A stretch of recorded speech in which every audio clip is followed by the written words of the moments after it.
Olá, pessoal. Estamos iniciando aqui um bate-papo para o Bunkyo.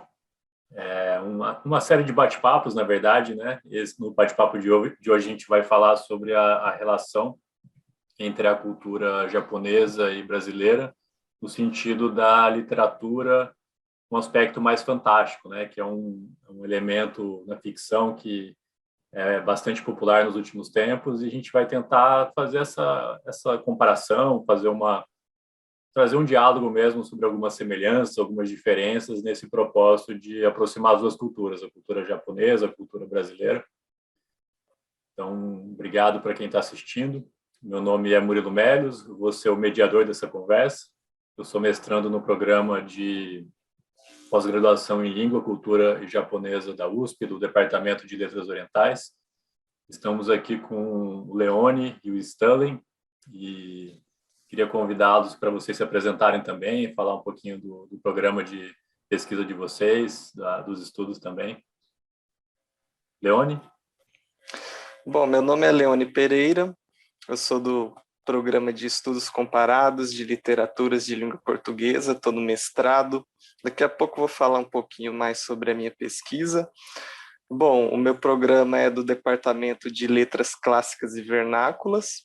Ele tem atualmente 3 linhas de pesquisa, que eu vou dar uma olhada aqui, porque eu não lembro de cabeça. É literatura e experiência histórica nos países de língua portuguesa, literatura e outras formas do saber, e laboratório de criação e escrita criativa. Bom, meu programa, a minha linha de pesquisa é literatura e outras formas de saber. Bom, agora passo a palavra para o Stanley. Oi, meu nome é Stanley. Eu sou mestrando pelo mesmo programa do Murilo, no caso de Língua, Literatura e Cultura Japonesa, aqui na USP. E a gente tem 3 linhas de pesquisa, que seria culturas de contato, inserção e decodificação, teoria nas linguísticas e suas dimensões, diacrônica e sicônica, e texto literário, tradução e estudos críticos. No caso, eu faço parte dessa de texto literário, tradução e estudos críticos, e a gente vai tentar fazer alguma conversa sobre literatura entre a brasileira e a japonesa aqui. Legal, pessoal, obrigado. Vocês poderiam aproveitar e contar um pouquinho também das pesquisas de vocês, até trazendo um pouco para esse âmbito do fantástico. A gente está... Certo. Sim, Deixa eu já começar. A pesquisa, o texto que eu trabalho é Viagem de Kino. A Viagem de Kino ficou assim na tradução, mas em japonês aqui no Notabe.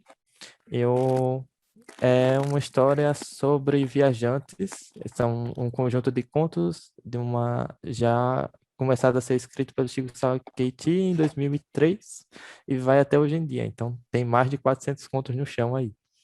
Aí cada conto mostra certos viajantes indo para um país fictício, e meio que esse país é interessante por causa que antigamente no Japão eles separavam até os estados e as faixas de terra por país. Então você não sabe se direito é um país, se são de fato 400 países em cada conto ou 400 faixas de terra assim, por dizer se eles estão no Japão ou não. E para ter algum diálogo entre os viajantes e os países, o viajante sempre tem algum parceiro. Por exemplo, o principal, que seria Aquino, tem a moto como parceiro de conversa. Então a moto fala, o cachorro de outro viajante fala. Então tem vários elementos fantásticos na narrativa, tirando fora esse mundo com mais de 400 países. E isso tem uma pegada bastante atual em temáticas, porque cada país vai ter uma política, vai ter um sistema econômico que intriga e conflitua com ou o japonês ou a sociedade ocidental de alguma maneira. E o fantástico aparece dessa maneira lá, aparece meio que conflituando com o contemporâneo. Muito legal sua pesquisa. Bom, eu estudo um autor que se chama Murilo Rubião, é um autor mineiro, né, brasileiro.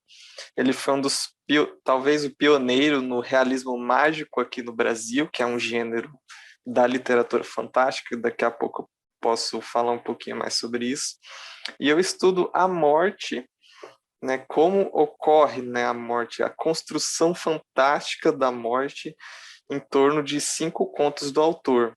É um autor que escreveu muito pouco, na verdade, durante a vida, ele mais reescreveu os contos do que escreveu, tanto que a obra inteira dele cabe nesse livrinho aqui, a edição de 2016 da Companhia das Letras, porque é uma obra assim bastante enxuta mesmo. Ele escreveu somente 33 contos durante toda a vida dele. Então, e eu estudo esses mitos, né, em torno da morte e do retorno dentro dos contos do Murilo Rubião. E só para assim mostrar como é um dos contos dele, para quem não conhece, existe um conto, por exemplo, que eu estudo, que se chama O Pirotécnico Zacarias, que é sobre um homem que é atropelado por um grupo de jovens que estava num carro e ele morre, né? O pirotécnico Zacarias morre, mas acaba retornando e depois que ele volta, né, como um morto-vivo, ele passa a aproveitar mais a vida, ele passa a enxergar mais cores, a fazer o que ele não tinha feito. Então, são contos assim que utilizam o fantástico, mas de uma forma sarcástica, de uma forma irônica, que de certa forma faz a gente pensar sobre algumas coisas da vida. É isso. Bem legal, pessoal, bem interessante mesmo. E fiquei curioso sobre uma coisa, assim, esses elementos fantásticos, né, tanto no Quino Notabe, na Viagem de Quino, quanto na obra do Murilo Rubião, vocês encontram alguma origem na cultura tradicional brasileira, por exemplo, na cultura japonesa, talvez de mitos, folclore? Tem alguma relação ou não tem? Deixa eu começar a traçar um pouquinho. É por causa que, na minha visão, assim, a literatura, eu acho que o Leandro pode falar melhor isso, mas a literatura brasileira, como a gente vem de uma cultura colonizada, a gente meio que abandonou muito dos nossos mitos indígenas e mitos da nossa terra. Então, o Curupira e outras fontes mitológicas, eles meio que desaparecem da literatura por séculos e séculos. Já no Japão, lá não foi colonizado. Lá houve várias e várias guerras, de gente saiu e entrou no poder direto, mas eles sempre mantiveram uma tradição de mitos, uma tradição de recontar a sua própria história. Então, até hoje em dia a gente acha em filmes e animes os mitos antigos do Japão de outras maneiras. A gente vê filmes da Ghibli, por exemplo, com com várias referências ao folclore japonês, aos mitos. Esse mito, que também é visto como conto de fadas de maneira ocidental, é muito difícil de ser visto por uma lente japonesa, por causa que não se trata do mesmo objeto, a gente não está falando da mesma coisa. Falar fantasia em japonês, a gente não tem um termo específico para isso. A gente tem fantasia, que vai ser o termo em katakana, mas não vai ter uma tradução de Gensou Bungaku, de Shinpin Bungaku ou Kareto Bungaku. Não vai ter uma tradição de fantasia assim por escrito. Então, ela sempre vai reaparecendo ao decorrer da história e contemporaneamente, no caso até do Kinotabe, vem aparecendo a maneira de criticar ou de mostrar alguma coisa da realidade que ainda não está evidenciada. Então, ela vem aparecendo pelas vias literárias. O fantástico vai aparecendo pelas vias literárias do impossível para mostrar o que a gente não consegue ver rotineiramente. Mais ou menos assim que eu vejo. Que nem você falou, né, Stanley? Aqui o Brasil foi um país colonizado, então muito da nossa cultura é europeia, né? A gente pegou muito disso. Até os autores brasileiros, muitos estudaram na Europa, muitos foram influenciados por autores europeus. Então, realmente, a gente não tem muito esse nesse retorno aos mitos que são daqui, dessa terra, né, vamos dizer assim. Então, e uma coisa interessante do Fantástico brasileiro é que ele demora a acontecer, né? Nesse livro aqui, por exemplo, né, Fantástico Brasileiro, o insólito literário do romantismo ao fantasismo, né, ele faz um percurso sobre a literatura fantástica brasileira e mostra, né, que no século XIX e no início do XX também existia uma tradição na literatura brasileira mais documental, ou seja, de escrever baseado na realidade, né, de mostrar coisas que aconteciam, né, na sociedade, assim. Então, autores que se arriscavam na literatura fantástica, com algumas exceções, eles geralmente ficavam meio na margem, assim, né? Eles não apareciam muito porque não era uma literatura muito bem apreciada por aqui. A nossa literatura e até não só por parte de quem escreve, mas por parte de quem lê também, aqui no Brasil, o grande boom mesmo da leitura foi no folhetim, lá no romantismo, e principalmente na década de 1930, que a gente começou a fazer o regionalismo e escritores como Graciliano Ramos passaram a ser muito lidos. Então, parece que também não é uma tendência também só de quem escreve, mas de quem lê também. A gente gosta de uma literatura pé no chão mesmo, porque o, o fantástico parece estar sempre muito distante da cultura dos colonizados, sabe? A gente meio que a, a fatalidade já da realidade é tão cruel que a gente que quando a gente vai reproduzir isso na literatura, o que sai é o que temos, que é essa fatalidade. Não sei se era por isso que você queria dizer. Eu lembrei agora, o Memórias Póstumas de Brás Cubas, né? Que foi uma dessas exceções de livros que tem um elemento fantástico e tiveram reconhecimento e tal, né? Porque é um morto contando a história da vida dele, né? E o Machado de Assis tem outros contos nessa linha, né? Mais do fantástico, só que é difícil a gente achar no Brasil autores que se dedicaram assim a escrever na vertente fantástica. Um dos poucos é o Murilo Rubião, como eu disse, mas o Murilo Rubião, por exemplo, ele bebe muito das fontes europeias, porque ele usa muito os mitos antigos, As Mil e Uma Noites, a Bíblia também é uma fonte de inspiração muito forte para ele, porque todo conto do Murilo Rubião começa com a epígrafe da Bíblia, principalmente do Antigo Testamento. Então ele gosta dessas histórias antigas, né? Principalmente de raiz europeia. Então é isso. Aqui no Brasil a gente não tem essa tradição muito forte do fantástico voltado para as nossas origens, para a nossa cultura. É uma coisa que eu vejo de diferença com o Japão, porque eu não sou um grande conhecedor da cultura japonesa, da literatura japonesa, mas pelo pouco que li, pelo pouco que conheço, eu percebo que eles têm esse resgate, né? Pegam os folclore, o mito, né? As coisas que são mesmo de origem japonesa e transformam isso, né? E modificam para criar outras coisas. Bem legal. É, Bem, oi. desculpa, Stanley, só fazer um Porque comentáriozinho. não liga.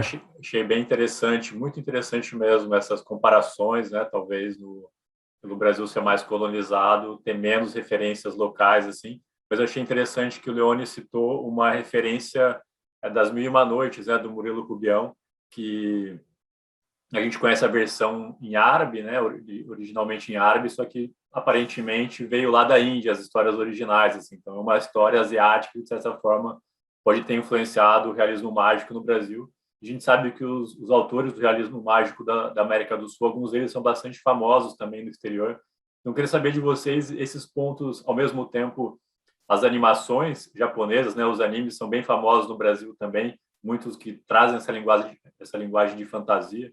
Então, eu queria saber de vocês, assim, esses pontos de conexão, se existem alguns, essa entre a literatura ou o fantástico, de uma forma mais geral, entre Brasil e Japão, vocês conseguem ver alguma ligação, assim, mais direta? Eu posso comentar até tem meio que um tipo de anime que vem ganhando mais espaço, que é anime de Isekai, que é meio que o principal morre e vai para outro mundo, algo assim. Normalmente eles têm um, um setting, meio que todo um mundo todo europeu. Então, o Japão, ele também, para pegar essa parte de fantasia, ele também vem bebendo muito de fontes europeias. Caso que, bem, europeia parece ser o berço da fantasia. Aí, não só não só os tempos medievais, mas também faz muitas referências a RPGs e jogos, etc. Esse Isekai. O engraçado é que sempre teve uma dificuldade enorme de definir esse Isekai como a literatura Isekai. Sempre teve uma dificuldade muito grande que quando foi para Kadokawa popularizou o gênero em geral e quando foi para Kadokawa fazer um concurso, ela teve que definir o que era, porque as pessoas precisavam escrever sobre aquilo. Então, ela meio que, em vez de até de pegar, como é assunto recente, os acadêmicos também não estavam tratando, então ela teve que definir, e quando ela foi definir, ela falou que não poderia ser uma fantasia, não poderia ser uma fantasia pura, teria que ser algo com conexão ao nosso mundo. Então, o realismo mágico, que parece ter uma definição bem abrangente, quando se olha assim, realismo mágico, o, é algo real e fantástico, algo que casa o real e o fantástico ao mesmo tempo.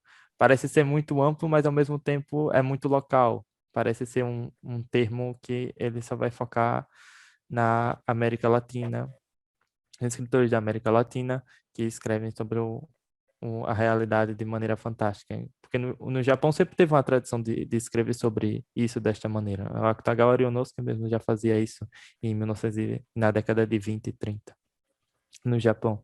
Aí, quando a Kadokawa ela vem falando que não pode ter nenhuma ligação fantástica, ela mesma já cai em contradição quando ela tenta definir esses tipos de, de literatura. Então, é meio que, como a gente é da área de humanas, a gente trabalha meio que com conceitos na hora. A gente meio que define o que como o nosso objeto, a gente mesmo tem que definir, por causa que definições fechadas não vão abranger toda a literatura. Não dá para usar o mesmo termo fantasia para uma literatura do Brasil e uma literatura do Japão sem fazer ressalvas. Aí a gente sempre tem que ir para além de certas definições e também fornecer nossa própria definição do que é literatura, no caso, a literatura fantástica. Exatamente. Achei muito interessante o que você falou, né, das definições, porque, assim, eu penso da seguinte forma, né, os objetos de pesquisa da área de humanas não é algo que a gente acha na natureza, assim, tipo, eu vou estudar, sei lá, um bicho, né, vou estudar a pele do bicho e tal, e ver o que... a gente não trabalha dessa forma, a gente geralmente pega um objeto que foi criado por outras pessoas, né? Arte. Então, tudo que envolve arte, os estudos sobre arte, são convenções ou definições que os teóricos, os estudiosos criaram. Mas nem todos esses estudiosos concordam um com o outro. Alguns vão criar uma definição, outros vão criar outra, e assim vai, né? Existem várias definições e convenções que a gente pode utilizar. Sobre o realismo mágico, né, a convenção ou definição mais aceita, inclusive existe uma diferença entre realismo mágico, realismo fantástico e realismo maravilhoso, que eu nem vou entrar em detalhes aqui, porque também existem discordâncias sobre esses termos, mas enfim, realismo mágico, né, é definido como um gênero latino-americano que nasceu aqui, principalmente com Gabriel Garcia Marques e outros autores, né, principalmente na América língua espanhola, não aqui no Brasil, não foi algo tão forte aqui no Brasil. A gente tem Murilo Rubião, João do Rio e outros, JJ Veiga, que são os três mais conhecidos, mas não foi um gênero tão forte, ele é mais forte na América de língua espanhola. E o realismo mágico ele é caracterizado principalmente por trazer o fantástico, né, o insólito, aquilo que não é real, mas ao mesmo tempo satirizando a realidade, trazendo uma crítica social, né, ou uma crítica sobre a natureza humana. Então, geralmente, no realismo mágico, você não tem personagens que se surpreendem com o fantástico. É como se o fantástico tivesse ali no ambiente mesmo, no mundo deles. Por exemplo, no conto que eu falei do Murilo Rubião, do pirotécnico Zacarias que volta da morte, as pessoas não se surpreendem com isso. Parece que é comum as pessoas voltarem da morte no mundo ficcional do Murilo Rubião. Então, o realismo mágico é caracterizado por isso, né? E aí existem definições mais abrangentes, como a do Remo Cesarani, que é um autor que eu gosto bastante, e um teórico italiano, que ele fala em modo fantástico, né? Ou seja, ele entende o fantástico como um recurso, uma técnica que o autor pode usar para despertar algum efeito no leitor. Então percebe que aí já é algo que você pode pegar muitas histórias que poderiam ser consideradas fantásticas, né? Então é legal a gente discutir, né, sobre essas definições, né? Porque realmente tem muitas discrepâncias e muitas divergências. Legal, pessoal.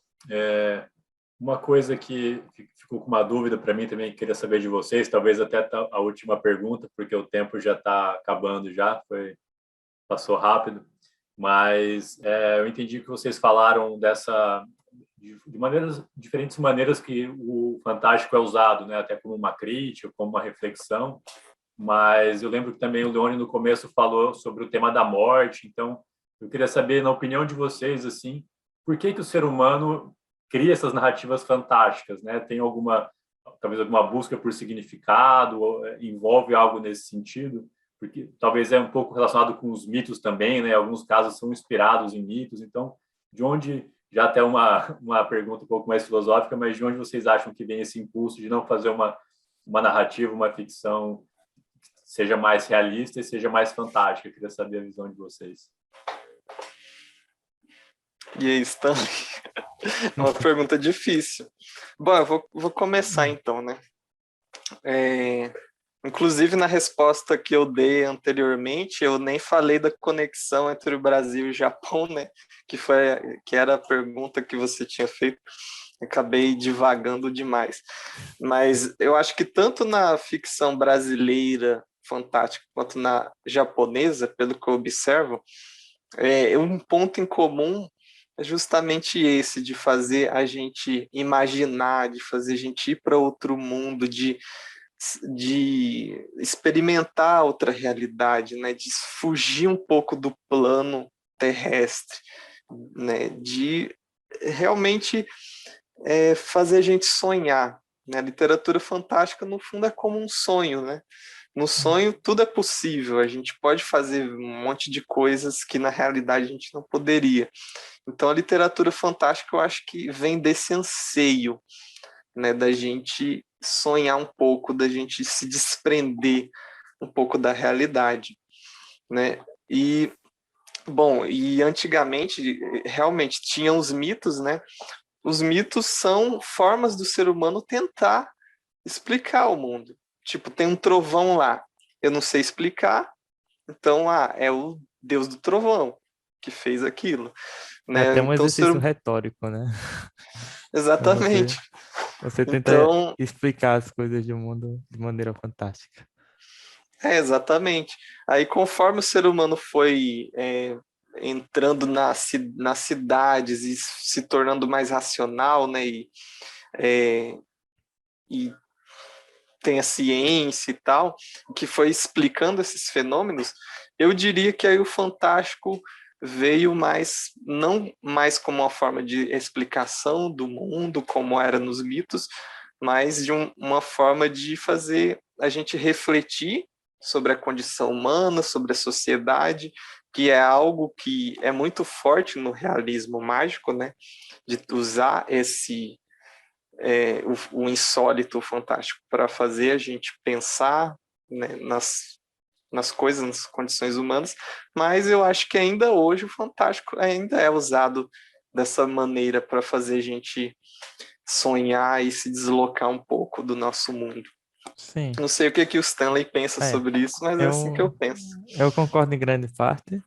Há também uma função, principalmente mais contemporânea da fantasia, que é vista de uma maneira até que negativa, que é um certo escapismo. Você meio que a rotina do capitalismo tardio, principalmente no Japão. Você trabalha 20 horas, das 24 você trabalha 20.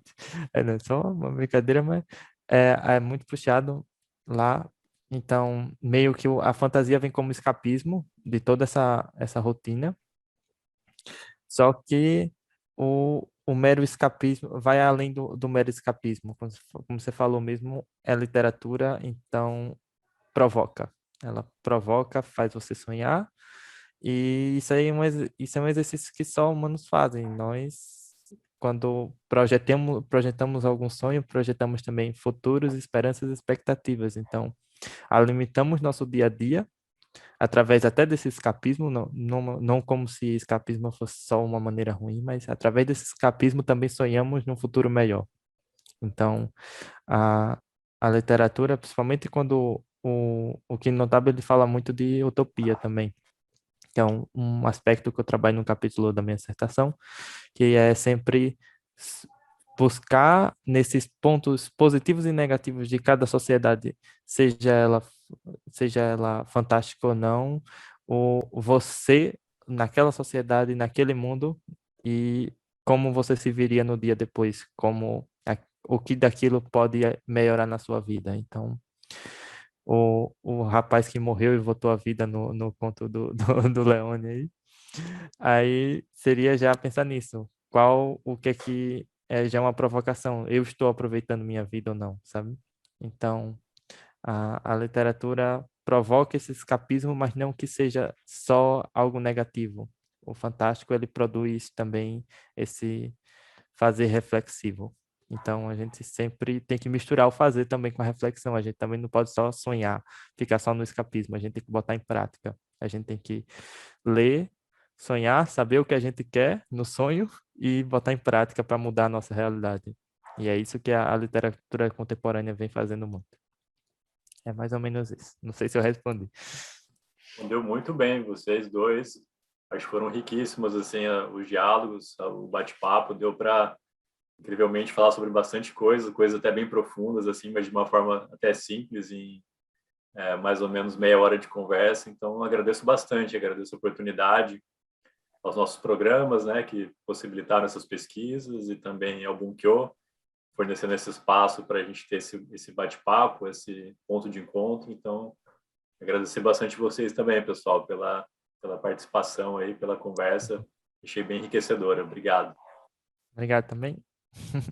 Obrigado, eu que agradeço a oportunidade.